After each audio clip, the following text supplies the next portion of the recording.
everybody. It's Elizabeth from Alpus Astrology at alpusastrology.com. Thanks for joining me today.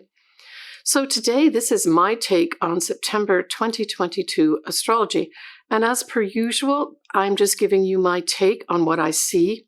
It's up to you to do what you want with the aspects in your chart and how it's affected you. So, when we look at September, I thought it was really interesting that by mid-month, literally, we will have all the outer planets will be retrograde and all the interpersonal planets will be direct. And for me, this said that the latter half of September is probably going to be a big time period where people make a lot of decisions and movement forward with regards to what anything to do with Venus and communications. Venus in particular, so we're talking about relationships. It could be friendships too. Love relationships, but also money, right? Venus is also money, and we also have our values, that type of thing. So look to mid-month for those folks that maybe do need to or want to make decisions to maybe get a more easily established change forward. So when we look, first of all, at the 4th of September this year, we are looking at Venus going direct. And Venus goes direct at 12 degrees of Leo. So certainly if you've got something around this degree point, this may be a significant time for you. And you can always take days on either side of it too, right? Now, the other thing is that this 12 degree mark is pretty close to a star called Acubens. And Acubens has sort of a combination of energies that different folks have ascribed to it. But basically, I got out of it this whole word of perseverance. So I thought associated with this Venus going direct was some perseverance as well. And I just thought that settled nicely for me with regards to Venus going direct on this day. I also wanted to mention too that it's nice to hear other astrologers mentioning yods. You don't hear it that often, but I think I was the first one to mention it in January in my Venus retrograde in Leo video.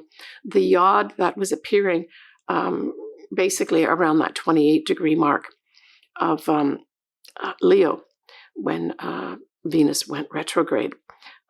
So anyway, a shout out to myself, I guess. Okay, so we've got Venus goes direct at the beginning, the first week of September. Now, next we have the new moon in Virgo. And I've just got to say, I really like this new moon. Now, I know there's some things going on with regards to Mercury being retrograde at this time. Mercury will be going retrograde at this new moon in Virgo. The new moon will be at 6:39 p.m. Pacific Daylight Time, and it will be at 21 Virgo, 58 minutes. And I wanted to put a shout out to my significant other, as well as editor Noah. His birthday is exactly on this day. So happy birthday, Noah. And a big happy birthday to my brother Philip, who has his birthday the day before. So both of these guys are going to be affected in a positive way of newness in their life for the following year. That's how it works. Now, we do have the ruler of Virgo, which of course is Mercury, is still retrograde, and it will be retrograde at about 8 degrees of Virgo. And of course, this is the degree point that Mercury will, in a few days, or actually the next day, go direct. So it really is just a matter of around, not even quite 24 hours of the new moon in Virgo that Mercury will go direct. So I really take this as a positive effect, even though technically Mercury is still retrograde at the new moon. Certainly the following day, I would say, is going to be excellent for maybe getting some information to come through. When we look at Mercury in Virgo, we're really talking about, sure, messages and communications, but ones of import, ones of significance. Something that means something. It's just not a lot of data. It's data that actually has some meaning behind it. And so for those folks that maybe were struggling with some kind of data, information, messages, that sort of thing, look to this day, the 15th, the day after the new moon, as perhaps some time period of clearing up and then continual clearing up for the rest of the month.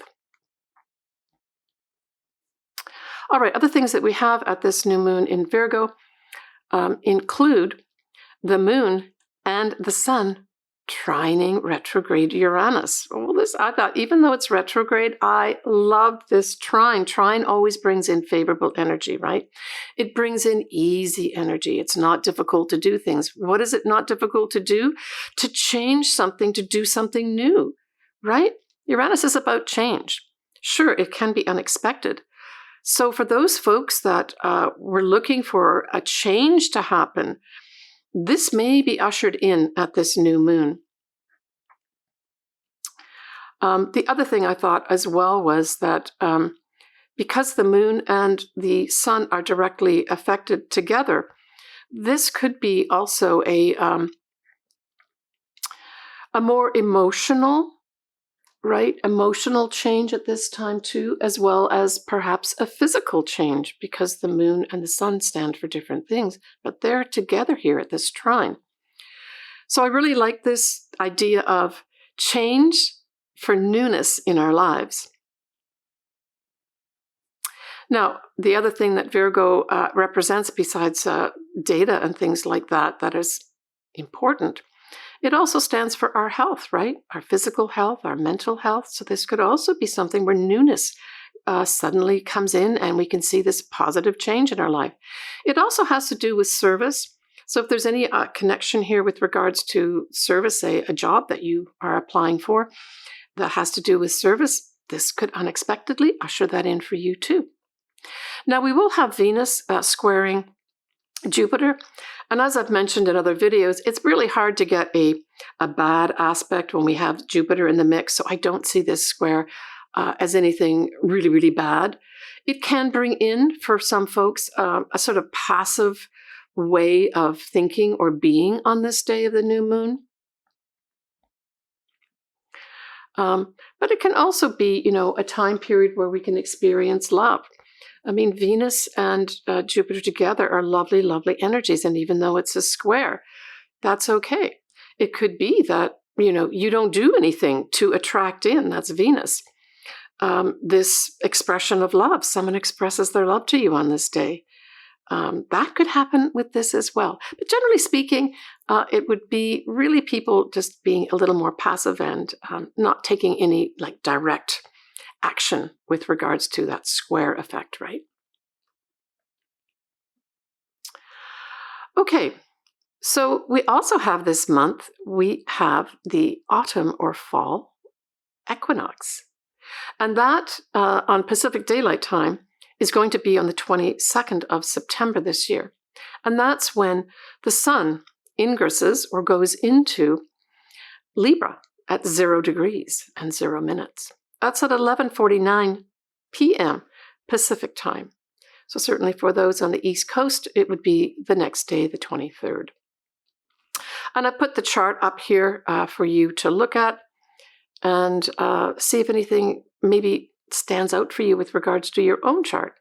Because if it does, then that could be a time period. It's approximately a time period of about 3 months where you may have some kind of interesting activations of some sort to do with the autumn or fall equinox. So when we look at the next lunation, it is the full moon in Aries. So we're not talking about an eclipse here yet, although we do have the north nodes in Aries. It is on the 29th of September at 2:58 Pacific Daylight Time, and it's at 6 degrees of Aries exactly and 0 minutes. Now, I just wanted you to note, for those folks that like to plan ahead, like me, we are going to have an eclipse very close to this degree. That's also a full moon, but it's a full moon eclipse. It will be at 5 degrees of Libra. And the reason I say that it's close, even though this one is in Aries, this full moon, and the eclipse is in Libra, full moons put the moon in one place and then the sun in the other, or vice versa, right? So on the 25th of March, 2024, we will have the sun that's going to be in the same degree as this full moon in Aries at 6 degrees on the 29th of September. So what does that mean? It means that there's kind of two lots of culminations here. And depending what houses you're looking at. So look, first of all, to the house that Aries falls in, especially the degree of 6 degrees Aries. And then look to the opposite house and see what's there. What house is that? And so pay attention to both those houses, because both those houses are up for some kind of culmination, some kind of endings, or a very big illumination, just like a full moon becomes so bright right in the sky. All right, just a little heads up. I'll still, I will cover that eclipse in March for sure. Now, also at this full moon, what else do we have happening here? Well, we have Mars, which is the rulers of Aries, is in its detriment because then it's in the opposite sign, 21 degrees of Libra. But it is conjunct the south nodes. In turn, that Mars is also sextile to Venus.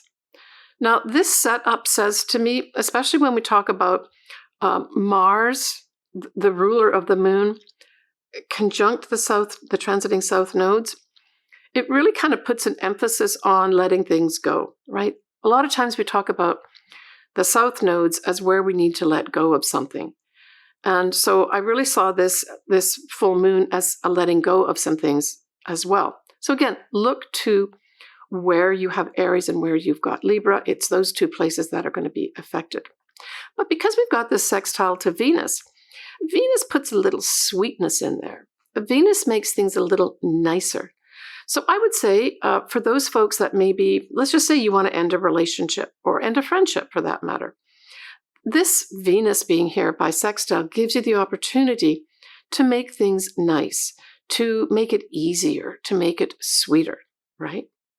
And it does bring in something favorable potentially with regards to love, because Venus and Mars together, right, are the celestial lovers. And Venus, of course, is still in Leo. Leo rules things like true love and new love. So even though this is a full moon, that element can be brought in. And I'm thinking some folks, not everybody, but some folks will have decided probably during the whole Venus retrograde period to let go either of a relationship or let go of a way of doing that relationship and making a concrete change, like, those signposts of I'm now going this way. Or, like I said, letting go of a relationship or maybe a friendship at this time. But then this full moon can actually usher in an opportunity for a new relationship to come in or a new friendship. Now, it can also indicate money, but more strongly because, we've got Mars in Libra and Libra rules relationships. I have a more focus, I would say, on relationships, but it could bring in opportunities to make money too for some folks. Maybe make money in the entertainment industry, right? Because that is, of course, in many respects, Leo, right? Getting on the stage. Or creative projects could come in also under this as well.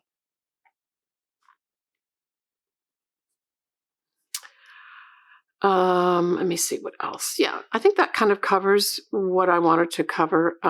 Mercury is going to be direct at this point. And it will be trining Uranus. So I saw this as very favorable too. And I didn't mention that Mercury does go direct on the 15th of September. Well, actually, I did mention it, so that's okay. I've already mentioned that. What I'd like to do, though, is talk about this whole Mercury now direct. So that's positive messages, messages flowing freely, our thoughts working better. Widely trining Uranus says some kind of excitement here with regards to, if it's an inner thing, it's our inner thoughts become excited and sort of more motivated to do things, to change things. You can maybe get these thoughts about, hey, I can see how I can make these changes now in whatever area of your life. This can also bring in just straight positive change, right? Just generally speaking. So for those folks that were maybe affected by this whole Mercury retrograde, now that we've got it direct at this full moon, this could be a positive time of favorable change that comes unexpectedly And maybe it's unexpectedly in our thoughts. We get a little bit of an aha or an enlightenment of some sort, or we get a message out of the blue coming through that is really positive because it facilitates this change that we want to make. And in Aries, we're talking about a change. We're talking now because we've got the influence here of the full moon, which is in Aries, to be independent, right? Okay. The other thing that we've got at this full moon is a yod again. And the yod at its base has Uranus at 22 of Taurus. And then we've got the Neptune at 25 degrees of Pisces. And it is pointing to the south node at 24 degrees of Libra. Wow. I thought this is like a real message in the sky that says, you know, be inspired to let go of things that you need to let go of. Now, when we talk about Libra, which is what this whole yod is pointing to, and it being the south nodes, it's like the path we've been taking with regards to relationships, with regards to friendships, our social, the way we act socially, that type of thing, diplomatic type stuff. It says to me with this yod that there's an opportunity here to let go of the way you were doing those. Now with Neptune, it's kind of like a philosophy. So it might be tied in here with a philosophy that we need to think outside the box. We need to make change. And that's the element of Uranus here. Okay, I hope that helps you.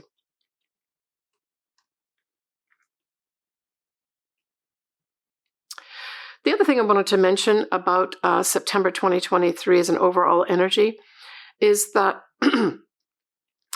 Pluto moves to 27 degrees of Capricorn, and it stays there all of October at that degree as well, but it will be retrograde. So this is more inward transformation. So I saw this as a positive thing in the sense of Pluto's all about, you know, transforming ourselves. It's about seeing the truth. I think as an inward thing with the retrograde, I really felt that Pluto was extending its transformational energy to help us make the changes that we need, especially as we come into that full moon at the end of September. But remember, Pluto also helps us see the truth. Whether we want to see it or not, of course, is a different matter. Okay, so when we look at October, as I mentioned, Pluto will be going direct at 27 degrees of Capricorn at this time. There will be a new moon at 21 degrees of Libra. And we've got the last full moon eclipse at 5 degrees of Taurus. That was in that whole axis of Taurus and Scorpio. And that's at 5 degrees. We also will have Mars in Libra as well. So kind of a big activation of all Libra type stuff. And of course, remember, this is where the south nodes are by transit at this time. I wanted to mention that when I reach 10,000 subscribers, which will hopefully be soon, I've decided I will do my first live video. So what do you need to do as a viewer or subscriber? You definitely need to be subscribed to my channel to get notification of this, but you also have to hit that bell. By hitting the bell as well as subscribing, it sends you all the updates and notifications, including the live YouTube that I will be doing when I reach that 10,000 mark. But I will do my best to reach out to people and let people know. But that is what I've decided to do for my viewers and my clients when I reach that 10K subscriber. If you see the 10,000 mark come up on my subscribers, you know that I will shortly be doing a live video with everyone. I haven't decided what the actual subject's going to be. Obviously, it's going to be astrology, but I might just leave it wide open with regards to people reading their charts, because it seems to me that's the most difficult thing for a lot of people. And so I think that's probably what I'll focus on, something to do with reading your chart and how to more easily read your chart as an individual without relying on people like me. All right, folks, let's move on now to the individual signs and ascendants. All right, Scorpio. So Scorpio, this new moon in Virgo forms a nice sextile with your sign. And we are looking at the 11th house. The 11th house is a fabulous house. Generally speaking, we look at the 11th house where you're going to have some nice new opportunities to form new friendships, to join new groups, maybe even to get an opportunity to develop some of your hopes and wishes. And for those Scorpios that have their own business, this could be a new source of income coming in for you, because that's also the 11th house too. And of course, Mercury goes direct also in this house too. That's going to be on the 15th of September. And so if you're looking for, I guess, some clear up with regards to maybe it's some miscommunications with your friends or the groups that you've been with, look really towards the middle of September as getting that information or messages regarding friends and groups to be cleared up at this time. Or maybe for some Scorpios, you've been putting paperwork in to join a group that you've got to qualify for. Look really to the middle and the latter half of September to get approved for that. Now, when we look at the full moon in Aries, that full moon in Aries, Scorpio, is going to be in your 6th house.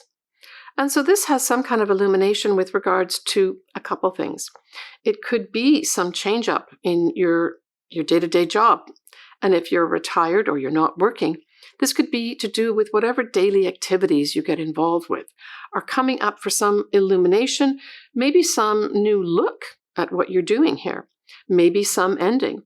There may be some Scorpios that decide they want to end a job, or maybe you will end the way you're doing a job, or end a job within an organization, and perhaps go on to something independent in the same organization. So all those things could come up. It doesn't mean you're just going to lose your job or something like that, right? There's lots of variations that could happen here. But the 6th house is also your health. So it could be that something comes to light with regards to some Scorpio's health at this time. And it could be something as simple as you resolve something to do with maybe the way you are eating, the way you're exercising, and you see some real progress, right? That's illuminated for you at the full moon. That taking this independent path, that's Aries, has resulted in you making some changes here, right? Because don't forget the North Nodes of Destiny are here, helping you with your destiny in that 6th house, right? Takes care, Scorpio. All right, everybody. As always, I would love to do your chart. I leave all my contact details below here. Please feel free to reach out to me. I love hearing from everybody. Leave comments. I will always get back to you. Please take good care of yourself. And I look forward to chatting with you soon. Take care, everyone. Bye for now.